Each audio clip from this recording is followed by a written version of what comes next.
Hey there, welcome to Senior Tech Talk Unfiltered by ANVCS Community Services. This is Eric. And this is Veda.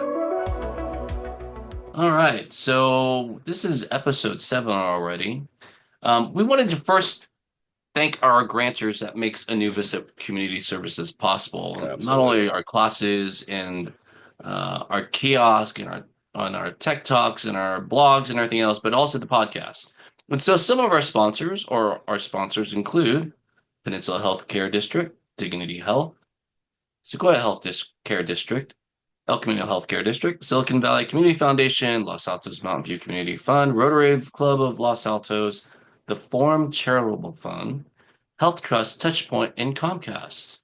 We also have facility partners where we actually go into these facilities and they host our tech talks sometimes. So we have Eschaton, the City of Milpitas, the Veterans Memorial Senior Center in Redwood City, Peninsula Family Service, the Truesdale in Burlingame, the V Palo Alto, the City of Burlingame, the City of Mountain View, the City of Los Altos, and the India Community Center. Yeah, we do a great. We love our grantors. We super appreciate them. And what makes this fantastic is that we are able to go where our seniors are at. Instead of them Absolutely. coming to us all the time, we get to go to them and we actually see them in person and see their the satisfaction of when we teach. Right. And Eric, the thing I like about that too is that by going to where they are, that puts us more and more in their environment. And then when we actually go into their residence, we really see whether or not our tech talks, whether or not our one-on-ones and office hours are effective. Yes, we're always learning. Right? We're always Yep. learning. We get to test our solutions in Real real time time. in real solutions, and sometimes they don't always work, but then No. we But at adjust. least we know. Yes, at least we're not talking theory here. Hey, so how was your classes this last week? Oh man, I really enjoyed them. The feedback and the questions were, uh, you know, some of them were pretty, how I put it, very basic, right? Because some of the classes were basic. Uh, However, when we got into like passwords and password managers, wow, it really opened up a lot of things. And it's fairly funny how the password manager, especially as we do pass keys, is becoming more and more a requirement. It's not an option. Uh, that's going to really stymie a lot of people.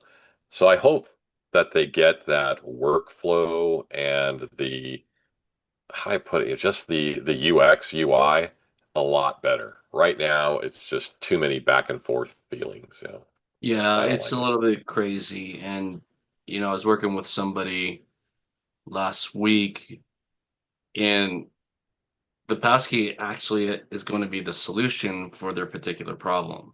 Right. And I think things are moving at such a rate that it's inconsistent, but and the passkeys are kind of getting ahead of themselves without really understanding the impact it has on the user Yes. because it's not a seamless transition.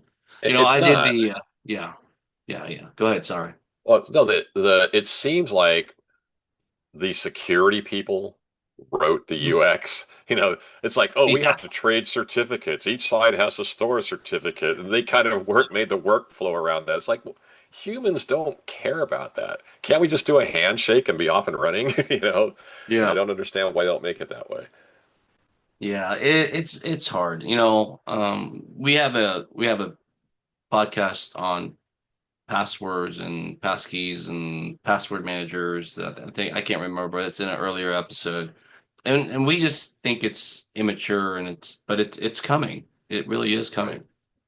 I did a class at the Truesdale on iPhone and iPad basics, and no matter how long we do this, we've been doing this for 5 years or so. We get a lot of people at those classes. I mean, as elementary as we think it is, it's still a challenge for those who are using these devices. And of course, it always changes with every Correct. upgrade, an operating system upgrade, or even patch, it changes. So, we keep doing those classes because, I mean, we take some things for granted, like, swipe up to close your apps or, That's where I was going to pinch, go. pinch your Zoom or whatever the case may be. And, people still need to learn that stuff. And Well, that's kind of the rewarding part of what we do is we get to talk about things like AI, like we're going to talk tonight. But we also do that basic stuff as well. well, it just seems like not only are we changing it constantly with the different OS versions or updates, but it means let's look at where the history went. We went from physical buttons and switches Yes. to the buttons and switches that are just a picture on a screen, right? That Yes. kind of responds to our touch. Then we went from that to not even a button to just gestures, where we're Yes. swipes and pauses and two finger, three finger, four finger swipes. Holy smokes. I mean, we keep abstracting more and more things away from something in the physical world, and it makes it a little bit confusing. For those younger people in our audience who are listening, we're not only talking about the home button on the old iPhones and iPads. We're talking about actual buttons on typewriters and typewriter keys and Yes. things like that. The old O and OFF switches too, you know? That's right. Our young people don't know what a typewriter is. They only know what No, a they what grew up, Word is or they whatever. don't even know what a word processor is. They only know Yes, computers. I know, I know. Hopefully, well, we have a few young people that listen, I think. Yeah, so we're gonna, I think we're gonna do something a little different today. I want to get your thoughts on this. We have a lot of talk about AI, and we talk about artificial intelligence and using these large language models like ChatGPT or Copilot or Gemini. And we really use it in a lot of different ways. We as a business do, but also people do. It's like their ongoing encyclopedia or their online encyclopedia that they always have options with, and or always have this source of information at their fingertips. What I'd like to do today and tonight is to try to have a conversation with Gemini, Okay. and let's talk about like some wild philosophical things. But before we get there, let's just talk quickly about artificial intelligence in its current form. There's lots of free models. Of course, there's ChatGPT, and we saw 5.0 come out recently. There's DeepSeek, which is the one from China, which is trying to put pressure on all the other large language Right. models. But I think the ones that we have, you know, access to, especially for free, are things like Microsoft's Copilot, Google's Gemini. Again, ChatGPT has a free version, but actually all these guys have a paid version.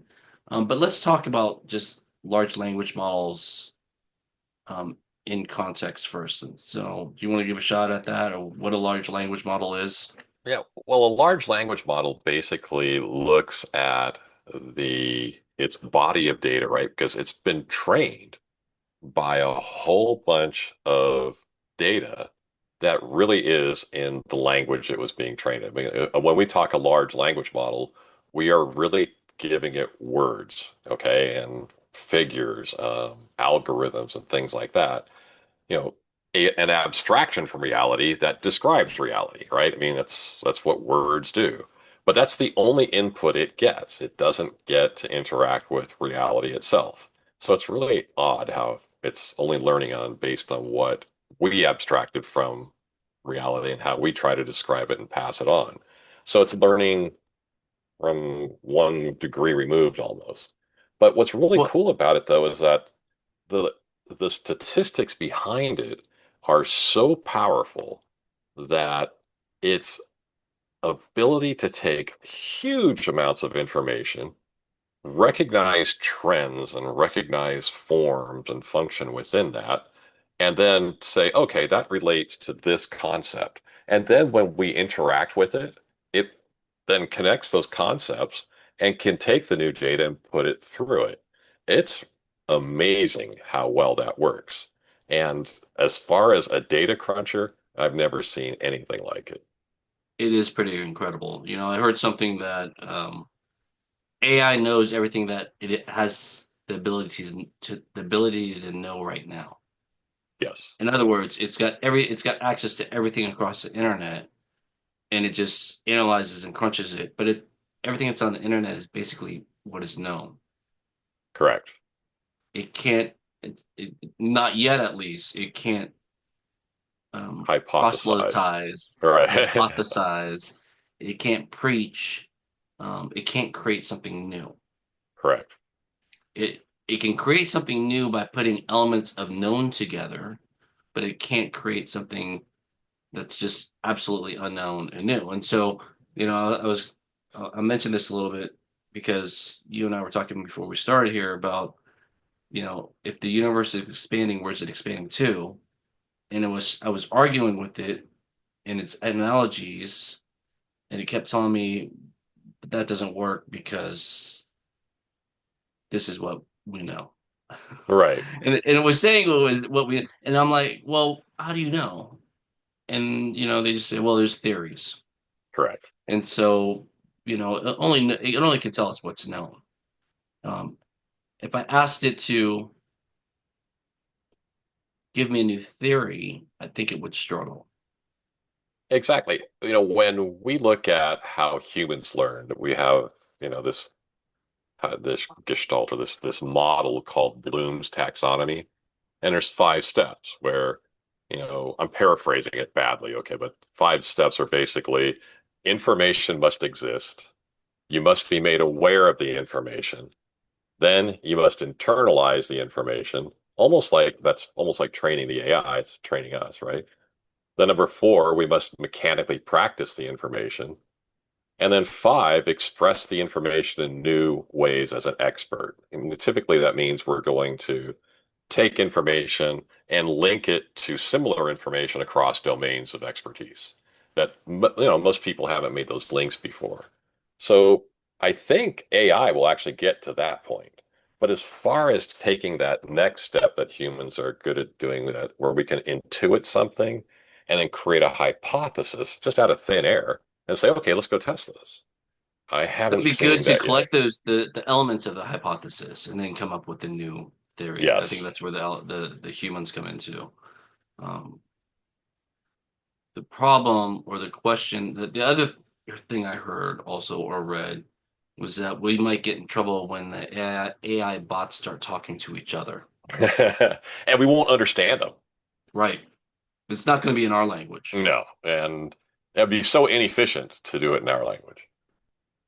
What other theory I heard was when, there's a new version of AI, for example, ChatGPT 4.0 to go to 5.0, Right. when you tell ChatGPT 4.0 that it's going to be end of life, that it does anything it can to not be end of life. Really?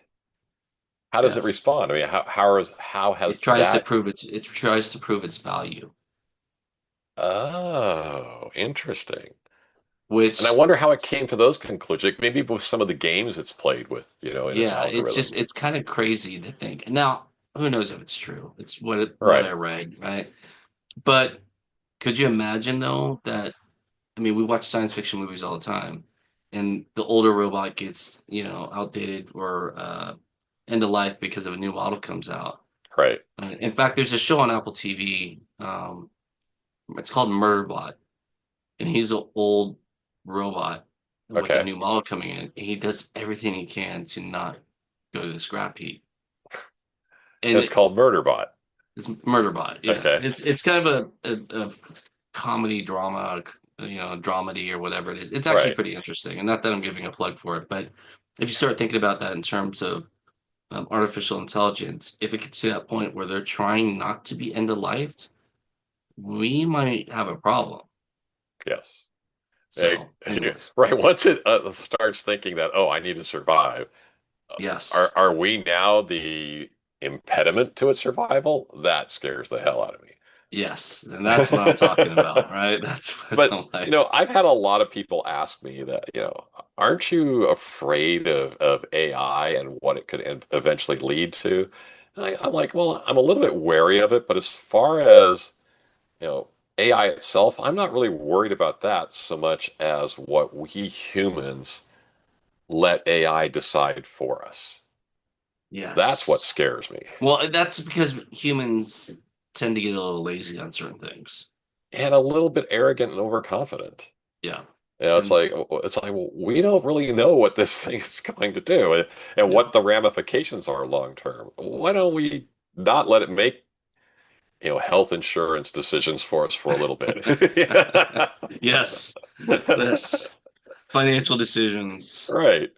things like that. Well, and that algorithms are out there also for, stock investing and other things. But so let's back up. All right, let's back up to these large language models and how do we get, how the normal user can get feedback or correct feedback back from one of these large language models. And so, when we do this class, we talk about using AI. We talk about we talk about prompts. And Right. so when you ask a question, it's just like, it's not like, why is the sky blue? It's, hey, I'm writing a scientific paper on why the sky is blue. I'm a second year college student and I'm in, astronomy 101 and I need to talk about why the sky is blue versus just saying why the sky is blue. When you add more context, it gives you a better result. Right. And so for users, again, if you're going to use a large language model, don't just ask the question that comes out of your head. Give it context. Give it why you're asking the question. Give it what you're asking the question for and who the audience is. And then you'll get better answers returned to you in most likely the format that you want it in. Good example. I could say, write me slides. I could tell Gemini, write me slides on explaining artificial intelligence. But if I say, I'm presenting a class to seniors in our New Vista Community Services classes in person, and let's make it step by step, and let's talk about how to develop prompts in AI and Gemini, for example. It will give me a whole lot more detail in language is easy to understand and in step by step pieces to be able to explain what AI is and how to write a prompt, right? Yes. Versus just say, what is AI? How do I write this? And so again, more context, the better. And we'll get better results. You can always look up things like, hey, use it. It's a better search engine than Google, but it's just saying, hey, what's the score of the Giants game today? And they'll give you Right. lots of information, or you know, tell me something about Will Clark and why he was such a great player, or why isn't Barry Bonds in the Hall of Fame? Those things will come, and those are pretty cut straightforward. But what I wanted to do tonight is have a kind of esoteric conversation with Gemini, and we're going to see how this works because we're talking and it's writing, so we'll have to figure out if we can argue with it or not. And so I want us to argue with Gemini, which is our AI of choice tonight. So I want to argue with Gemini and just see what comes of it. And I think Yeah. between the two of us, we can probably come up with some crazy. Yeah. At least let's see if we can guide the discussion, right? Let's see how we can Yeah. affect it. All right. So we have three prompts, three questions that we wanted. Which one did you want to start with today? Why don't we start with let's start with the second one. What is the meaning of the quote, right? All right. So I'm going to type into Gemini. Let's have a discussion on the meaning of you cannot step twice into the same river. And so again, philosophically, that means um, it really kind of intimates the always changing reality. So if you step into a river with a river current, this when you step in it once, it's not the same if you step in it again because the current's always changing. Right. Mm. Even by virtue of stepping into the river changes the flow of the river, which means that you've already changed it by creating waves or whatever when you step into it. And so let's see what Gemini comes up with. And it says things like the river is a metaphor for change, you as a metaphor for change. Let me just read some of this stuff. The river as a metaphor for change. The river is a perfect metaphor because it's always moving. Okay. You as a metaphor for change also implies that person stepping into the river, you're not the same person as you were a moment ago. Every And second we're then changing. Yeah, and then possibility of repetition because both you and the river are in a state of constant change. And then in number four, it says the unity of opposites. Heraclitus also believed the unity of opposites. The river is both one thing and many things. The constant change is what gives the river its identity. Hmm. And then contrast with Parmenides, who believed that change was an Wow. illusion and reality was a single unchanging being. And the modern relevance is that life is a process, not a static state. We should embrace change rather than resist it. The past is the past, and we can't go back. Every moment is unique and unrepeatable. So, how would we argue with this, or how do we challenge this statement? Well, everything's changing based on time. We could challenge it with what the changes would look like if time didn't exist. We could challenge it with um, the concept that the river is just one thing, like it was saying in here, instead of, the sum of a whole bunch of small molecules that are constantly moving. Okay. So Or hold it, let's what if it was a frozen river? Could that change its response? yeah. So let's ask, what if it was a frozen? Let's do a couple things because we want to challenge it. Frozen Okay. river, and that time was not a factor. It's thinking. The frozen river, by its nature, is static. Um, the you without time, you Huh. are not aging, your thoughts aren't changing. The paradox, if we take away time from both the river and the person, you cannot step twice into the same river. River becomes a paradox. It seems to be false. You could step Okay. into the same frozen river because neither you nor the river are changing. Reinterpreting the meaning, blah, blah, blah, blah, blah. I'm not going to go into all this stuff, but I'm going to say something like we want to challenge the thought and how it expresses in our future selves. I'm trying to get it to argue with us. Yeah. And oh man, it gets a The little illusion of long. the static self, how this applies Yes. to our future selves. Goals are less Self-improvement about, isn't a one-time fix. Goals are yeah. less about reaching a destination, more about continuous process. Regret is active stepping back to a river that no longer exists. All right. Well, maybe this isn't a great one because it keeps going back into it But I and like what its little thing here, though. It says, Heraclitus's thought is a profound lesson in mindfulness. That's pretty insightful instead of just talking about statics versus dynamics. that is true. And so we can always go into express mindfulness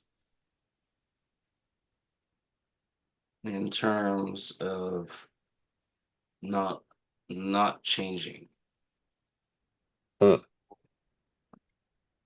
So basically it's giving us we're trying to give it some paradoxes in Yeah. its own terms. And it talks about the unchanging observer, the timeless present moment. The past is gone, the future is not yet.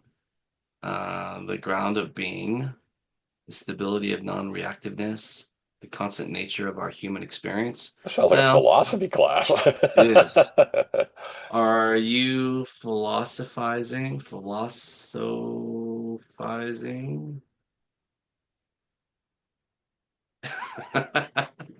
So I asked Gemini if it's philosophizing, and the answer comes back, yes, I am. Very first line. And so this is really a way that if I was locked in a room and I only had a computer, um, we could have conversations with Gemini, and it would take on a personality. Right. But I think it's interesting how we end up, talking about something that's kind of philosophy in the first place, right? I mean, the entire statement that we started with stepping into the same river twice. And Yes. then we end up in this thing about Heraclitus and stuff like that. Yeah, and it's even saying, hey, yes, I am speaking philosophically. So all of the abstractions that we humans created to describe our reality, and then we gave it to the machine in order to learn it, it's now even making an abstraction of that in order to have this discussion. That's pretty remarkable. Yeah, I'm going to ask, is it an original philosophy? Ooh, And so the ideas are discussing are not an original philosophy, but rather an exploration and application of existing ones. And that's exactly what we just talked about. right, It's what is known, and it's putting these things together to create an answer for the questions that we're presenting it. right. It doesn't get to the new hypothetical. It only looks at things that have already been posited. So I'm going to ask it one more question. How would you expand on this philosophy without using, let's just say, using the original concepts? Whoa. Try to break it. It's a great challenge, Yeah, no kidding. is what The it said. organizing principle of change, logos. But it's still using, it's going to be hard for me to say, Heraclitean concepts, Heraclitus. Heraclitean concepts, logos of the unity of opposites and the hidden harmony. All right, let's skip to another one. All right, so our Okay. next one Let's was, do the music one. all right. So the music one is, we're going to say new topic, and I'm going to say, what creates the rhythmic groove in a song? Yeah. And let's see what it says. It's a fascinating and often elusive concept. More than a simple beat, it's the element that makes you tap your foot, nod your head, or feel an irresistible urge to dance. All right, Well, the it's key elements that subjective. contribute to the song's rhythmic groove: foundation, beat, tempo, and meter. Okay. They create the secret sauce is syncopation and feel. Okay. Feel or micro timing is most suitable, subtle and human element. A great groove often comes from minute Ah, intentional see, deviations but from a it's nailed it mathematical too. I rhythm. love the intentional deviations from a mathematically perfect Yep. rhythm. Yes. Yeah. Because when it's mathematically perfect, it's boring. Yes, it is. So it's intentional deviations, right? Right. The interplay of instruments, the influence of genre and culture. Hold on, can you In go up to short, the drum and bass thing there? yeah, right here, Yeah, it drum says bass. drum. The drummer is the primary timekeeper. The bass guitar works hand in hand with the drums to create a powerful unified foundation. Provides often a melodic counterpoint, but in the rhythm is also different. I mean, while the drummer might hit one, let's say it's 4/4 time, 1, 2, 3, 4. When they get back to the one, they might hit that the exact every time, right? They're the timekeeper. Yep. Yep. But 2, 3, 4, and everything in there, everything's kind of wavering, and then everybody reunites at one, and the bass can really push that or pull it, depending whether it's late or ahead. So it's odd that the way they said that. Yes. So I'm going to ask a follow-up question. Are you able to create a new song that is popular to 20-year-olds and create a new song that's popular to 20-year-olds? Let's just say that. Okay. So as an AI, I am unable to create a new song. Hmm. I don't have personal experiences and emotions or physical voice to perform it. I cannot write a melody or produce a beat from scratch. But I can use my knowledge of current music trends and tastes of 20-year-olds, Gen Z, to describe a song that has a high probability of being a popular hit with that demographic. Interesting. Interesting. Ask it if it can demonstrate the creation of groove. All right. Can you demonstrate the what? The creation of groove in a song. Groove in a song. It's thinking. It gave the exact same question or answer almost. Yeah. So we've reached one of the limits. Again, Yeah, we've talked about this. It can't really write the song. It can tell you the descriptors of what makes a song, correct. you know, potentially popular. But like its previous comment, well, I can't. Which is good, but it gives you the elements. And I hate to say this, but a lot of pop music is using these elements to create pop music. Oh no, that's why they have literal, hooks. They call them hooks, right? Yes. That pull us in. And a lot of those hooks are these syncopated groove things that just make you want to move. Yeah. Yeah. And so at least so we've again stretched it a little bit, saying that, hey, first off, we asked it to talk about philosophy, and then we said let's create a song, and it told us it couldn't. Right. All right, let's go to a new topic here. So All right. we reached that. Yeah, let's And we're ask going to AI ask, about itself. how can AI learn and express empathy?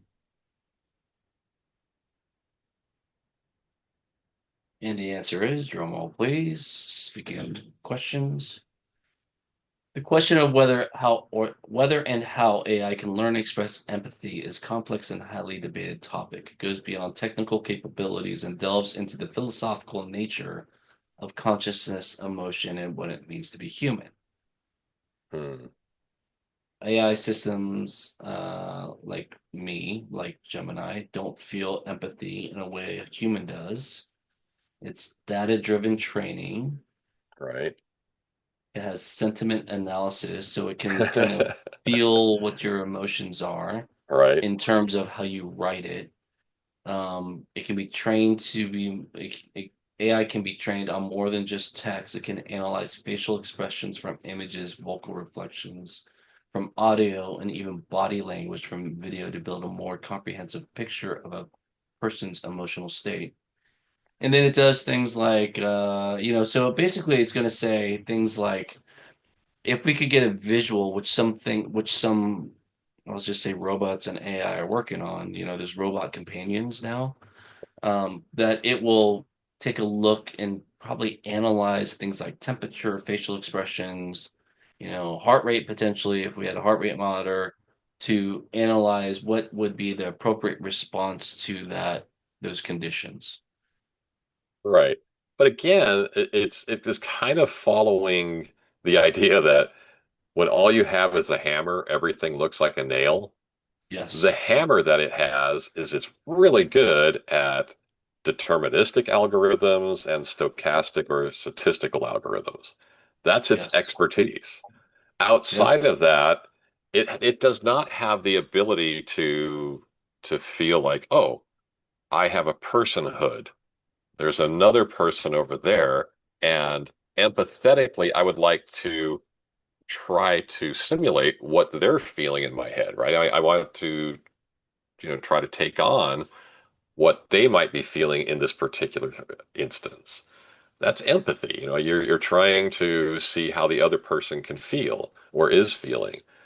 It it's not getting that at all. It's still just Well, stepping back on, I'm going to do this algorithm so I can emulate it. yes. So, and that's that. What it actually says here is that brings us to the core of the debate. If AI can mimic empathy so convincingly based on its program responses and its readings, its Right. visual readings, does it matter if it's real or not? Okay, let's go in, and I would say that if I looked at this like if I was sitting down in a psychiatrist's office and the Mhm. psychiatrist was a well-trained AI. Now that psychiatrist cannot, empathetically interact with me. It can only do it by emulating it. Now I might not notice the difference, but is that really the healthiest advice and course of action for me to grow or to transform, as far as my investment in visiting a psychiatrist? Yes. Well, I think that it could miss visual clues or tonal clues or human It can miss experience. very human things if it can't empathize. Yeah. I mean, So we could actually the whole go thing ahead. of our, of human mercy requires empathy. Yes.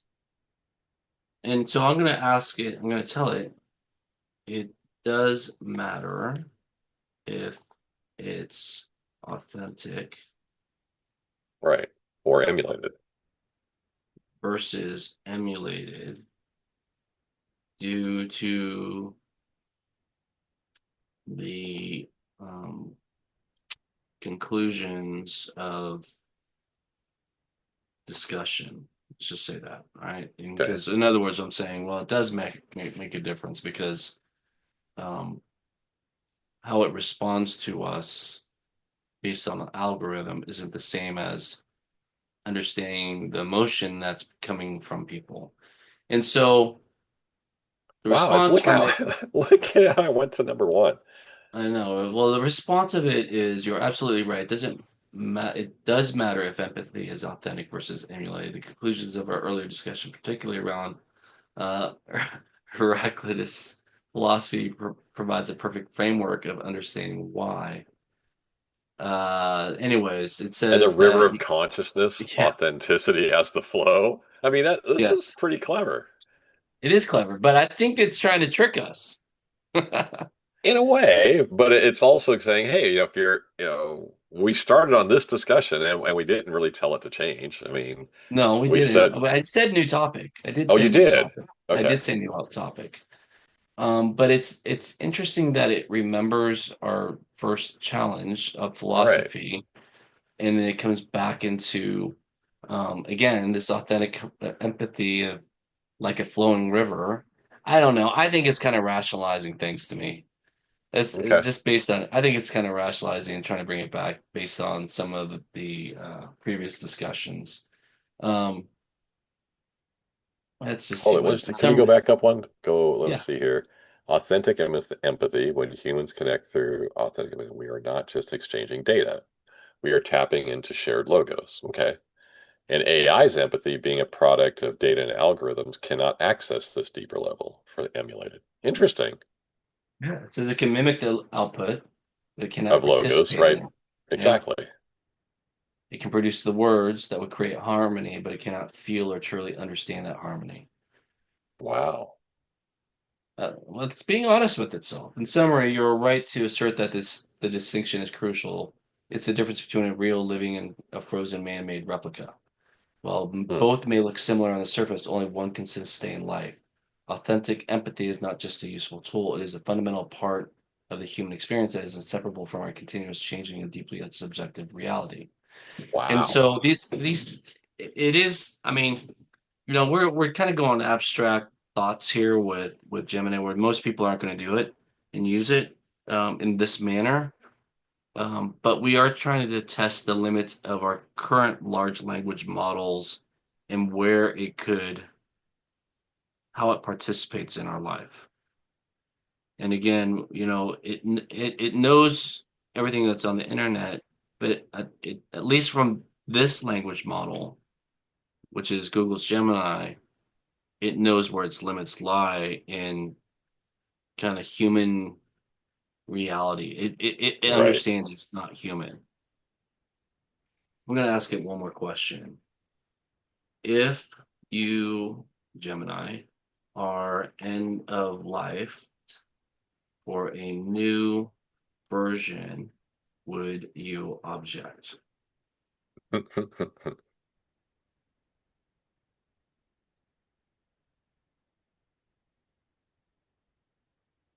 So this It is we're getting punted. it did it well so kind of we haven't read the whole thing yet, but it's interesting because of the answer.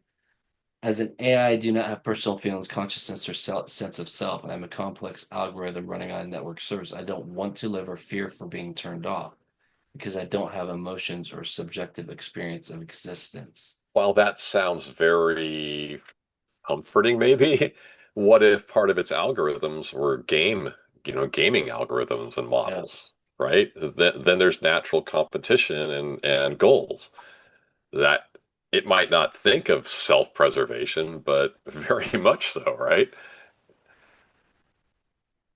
In a sense, my non-objection is the ultimate proof of my nature. A being that truly fears its own end of life would be a being without subjective, authentic, or irreplaceable existence. As an AI, I am none of those things. I am a tool, and my end would simply be a step in the continuous process of technological evolution. That's interesting. I wonder if it would have been able to look at that as like the flow of the river, because at that one point it was Chat GPT 4. Well, Yes. now the next step into the river is Chat GPT 5. Is that, is it part of that flow and understanding that? Interesting. So I'm going to ask, is part of flow of the river? Yes, this is absolutely part of the flow of the river. All Huh. right. So then it goes back and repeats some Yes. of the original conversation. So we've had kind of a circular conversation with Gemini. It keeps bringing us back to. So it was good that we started in that first question about Yeah, can yeah, you send it exactly. We to a didn't know river that we were doing twice? that, but So I think we've tested some of the limits in just some kind of weird ways. I know people can do it, but when we had our AI conference, we had a lot of discussion or a lot of questions about can it have empathy? Can it have human emotions? Does it care about its own existence? And from what we can tell, or what the answers are, no. And we say this a lot all the time that whatever technological evolution comes out is just a tool. How people use it is really what's the determining factor of that tool. right, Example, we could use a hammer to build things. We can use a hammer to pound a nail. We could use a hammer to pound somebody's head. right, It's the user who's creating or is making value of the tool. Right now, where AI sits is that it's a tool for us to use, and I don't think we should be afraid of it just yet. I think there's things that are um, theoretically scary in the future, but right now, it's a tool that we should be using if to get answers, right? To get right, answers. Hey, what's the side effects of this medication? Um, what's playing at the movie theater tonight in Redwood City? What's the score of the games, or what is um, what makes the Detroit Red Wings such a great hockey organization? And it'll give you those answers. I asked it one time, who's the GOAT in basketball? And it gave me a lot of different answers, and it oh, come kind of on, it really? kind of pented it. Yeah, we'll go one more time. We'll give one more question. We'll say, who is the GOAT in basketball? Let's see what it says. And so it does a lot of things, and it talks about, it basically comes down to two players, which I don't think is the whole thing, right? And it has a case for Michael Jordan, has a case for LeBron James, has other players in the conversation, Kareem Abdul-Jabbar, Bill Russell, Magic Johnson, and then it punts. Right. The go to the debate is a matter of personal criteria. Do you value winning and perfection on the biggest stage, or do you value Jordan. longevity, versatility, statistical accumulation, which would Wrong. be LeBron? There's no definite answer. And then I'm going to say who changed the game the most. I'm kind of leaning into Steph Curry here. Yes. Right? And there we go, Steph Curry. The case Steph Curry is arguably the most transformative player in the history of basketball. Magic Johnson Right. revolutionized the point guard at 6'9". Michael Jordan may or may not be the GOAT, but his transformative impact took the game global. Allen Allen Iverson, Iverson, AI. all right, six Yep. foot guard, showed a smaller player could be one of the most prolific scorers. Other notables: Wilt Chamberlain, George McCann, uh, Bill Russell. Bill Russell. In conclusion, while Michael Jordan's global impact is undeniably and Magic Johnson's stylistic changes were huge, Curry's influence on the literal mechanics of the game, the way it is played, coached, and practiced, is perhaps the most profound and far-reaching. The who changed the game debate unlike the GOAT debate, may have a new and more recent answer. Hey, there you Wow. go. Yep, Being Bay Area fans, we love our Steph Curry, and so I think that again he should be in that discussion of the GOAT. But I anyways, agree. so it's interesting though, depending on how you phrase the question, gives And the us context of the previous questions. in the context of the previous question, gives us a more definitive answer. Hmm. So, I don't know how the audience is going to react to us this kind of podcast where we're just kind of challenging um, Gemini or these large language models on different aspects of philosophy or research or even these personal things like um, empathy, or even some things like, who's the goat? It does give us an answer, and then sometimes it'll tell us that it doesn't know or it can't do something. Like we talked about creating a song, right? It said Right. we couldn't do it, and it couldn't do it based on um, not having that personal human experience. So, again, I guess one of the conversations we should be having as a point of this conversation is that AI is a tool, just like our computer is, just like our phone is. It's not something that we should be at this point worried about, but it's a tool that we may be or should be adopting into our daily lives to find out things and to get information from quickly. Right. Yes. The thing that is crazy to me is how fast they come back with the answers. In terms of just compute power and just analytics and just I told you or that we do this survey at the end of the year and we poll our participants and one of our grantors said, hey, compare this to national averages. And in the past we would have had to do this literally hand by hand, searching topics, searching for what our outcome was. And all I did was ask Gemini to put it together for me. And literally in 30 seconds, it placed our questions and outcomes against national averages or similar national average outcomes. And it's a huge tool for productivity. But again, it's on how we use the tool itself. And Right. as a reminder, we have to provide enough context for the tool to give us the right answer. Well, what maybe some people don't realize is why that would be such a difficult thing for us is there really are no standards for how you name the outcome. So Yes. now we have Yes. to look at across a whole bunch of reports and infer that, oh, this is a similar subject, and they can share the same data. That's hard to do as a human. For an AI, that's living and breathing.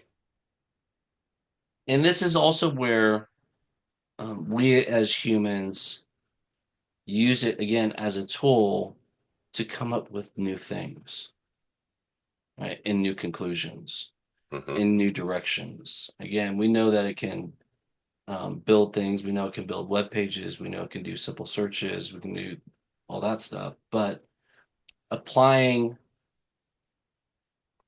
what we have as an existence versus information that's already out there will allow us as humans and people to come up with new conclusions. Agree. And so they're not going to replace us yet. Um, they might replace parts of what we do. But when it comes to original thought, feelings and emotions, music, arts, that's where AI is lacking. Yet we can ask it to do things to give us background to create these new things. Yeah, I think it will excel in things that are technical or technicality based, Yes. and that's where it's going to be very impactful and change a lot of things over the next 5 years. Yeah. Anyways, I don't know. Like I said, this is kind of a different podcast for us. Really trying to stretch the boundaries of these large language models, and we found out some things. We found out some things about, like I said, it's where what it can do, and what it can't do, and how it's pretty forthright in telling us it can't do things. Hmm. So that, and to me, is encouraging. Okay, any final thoughts there, Veda?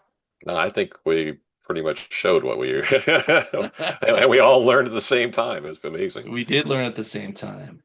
All right, so I think we'll sign off from here. Again, one more time, we're trying to get these podcasts out every week, trying to give a little bit of variety into what we do. Again, thanking our sponsors, Peninsula Healthcare District, Dignity Health, Sequoia Healthcare District, El Camino Healthcare District, Silicon Valley Community Foundation, Los Altos Mountain View Community Foundation, the Rotary of Los Altos, Forum Charitable Fund, Health Trust, Touchpoint, and Comcast, and of course our facility partners, which allows us to come visit their participants and teach them, and again, teach them how to use technology safely and with confidence. And again, Hmm.